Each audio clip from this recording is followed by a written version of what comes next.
I raised to oppose this bill. This bill needs more deliberations, more debate and discussion before it's brought to this House. When you look at it now, it has more omissions and commissions than what is actually going to benefit this country. Climate change has increased the risk of natural disasters, increased in global surface temperatures, leading to more powerful storms, droughts, aridification, huge wildfires, sea erosion, leading to loss of lives, livelihood, and displacement. The effect of climate change is just not something we seem to be realizing. Because all over the world, the floods, the fires, the droughts are unprecedented. Countries have never seen something like this happening. And in India, practically every day, we see a state flooded, affected, landslides. I think it's time that we take disaster management much more seriously. There's no harm in hoping for the best, as long as you are prepared for the worst. We can never take anything for sure in this world, except for, of course, Honorable Member Nishikant Dubey's 0 hours, which I don't think anything else can be taken as a sure thing. And every time there is a cyclone, the union government proudly proclaims that you want the states. But sadly, the radars you have are not powerful enough to predict the storm in advance, giving us adequate warning. Your information is more like astrological predictions and not modern weather forecasts.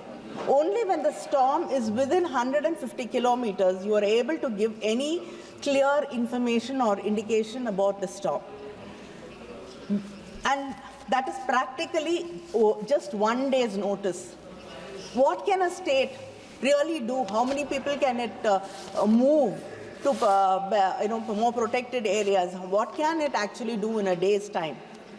Whereas if you upgrade your high-end radars and if you're able to predict, because many of the countries are able to predict storms and disasters, particularly cyclones, at least when it is 300 kilometers away.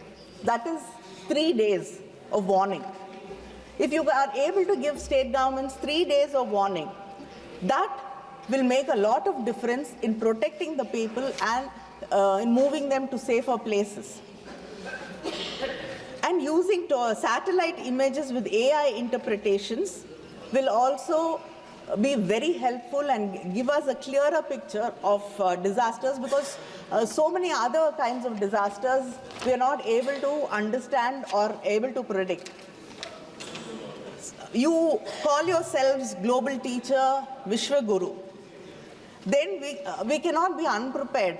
If you're going to teach the world, if you're going to lead the world, I think we should show leadership in disaster management and protecting our people. But we don't seem to be really caring, because most of the times it is the underprivileged, the poor and the farmers who are the worst hit. We know how this government treats its farmers. So you've taken away their right to speak, dignity of life and liberty. And now we can't take their lives away too. Like most of the bills passed by the NDA, this bill is also detrimental to state rights. Cooperative federalism, which you keep talking about, has become confrontational federalism in reality. Disaster management is a state subject. Any amendments without consulting the states will have negative impact on disaster response. Para 6.1 has proposed including technical guidance to state governments and the authorities. Does it mean that the state will be bound by the advice of the union? And the bill proposes to create a national level, state level disaster database. This is something I think everybody of us over here will welcome. But will that study really be a in-detail study of all the terrains, all the villages, all the cities, all the states, districts, all the landscape, the terrains, and it has to include, if Tamrabarani breaches, you should be able to understand through the data which are the areas which will get affected, which are the settlements which will get affected. If a lake breaches, if a river breaches, this is the kind of data which has to be included in the database. And the most important thing is, once you collect data and create a database, most of the time the state governments are not able to access that data. This should not be the case, because we're playing with lives. It should be easily accessible to the state governments also. And we have to understand that sea erosion, and we have a very long coast, and every coastal city and village has the problem of sea erosion. Coastal areas are getting eroded, and also there are predictions that many of the cities in this country will be submerged. Many parts of the cities will be submerged underwater. So we have to take this into consideration and plan ahead to keep our people safe. Section 8B, a new insertion in the bill, talks about a high-level committee.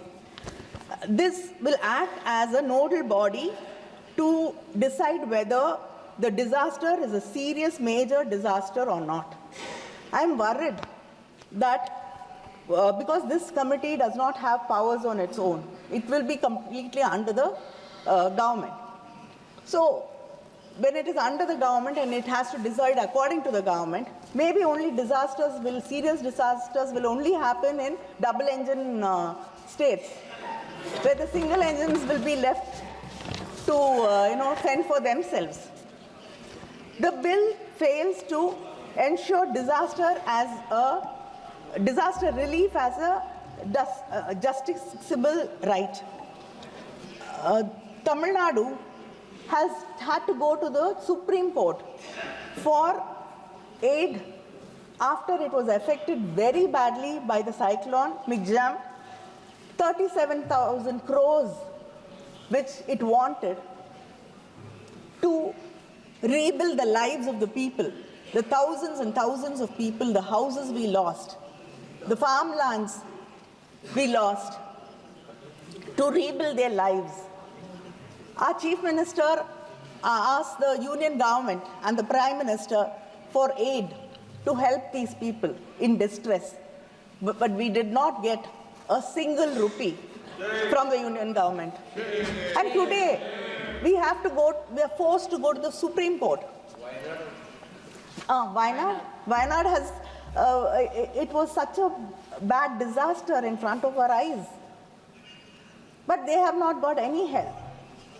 So why is it that a state government has to be forced to go to Supreme Court every time there is an issue, every time there's a problem, every time we need help? We have to approach the court to get justice for us. And the state had to argue that the center's inaction violates citizen rights to equality and life with dignity under Article 14 and 21 of the Constitution. You want to constitute a separate urban disaster management authority for state capitals and municipal corporations. What is the point in it? Creation of multiple authorities without clear demarcation of powers leads to a lot of confusion, bureaucratic inefficiency, and that is all. Already we have different departments handling with different calamities. The Center for Seismology and Meteorological Department handle earthquakes. Mining disasters by Department of the Mines. This actually only leads to delays, and it starts a blame game among the departments. It is high time we need one department, one agency, and maybe it's time for the government to think of one particular ministry, separate ministry for disaster management, to take care of the number of disasters which are happening practically every second day in this country. For example, the West Bengal Chief Minister, Madam Mamata Banerjee, has said the floods in South Bengal 2023 was caused by deliberate mismanagement of the DVC. They release water without consulting us, and now people are suffering.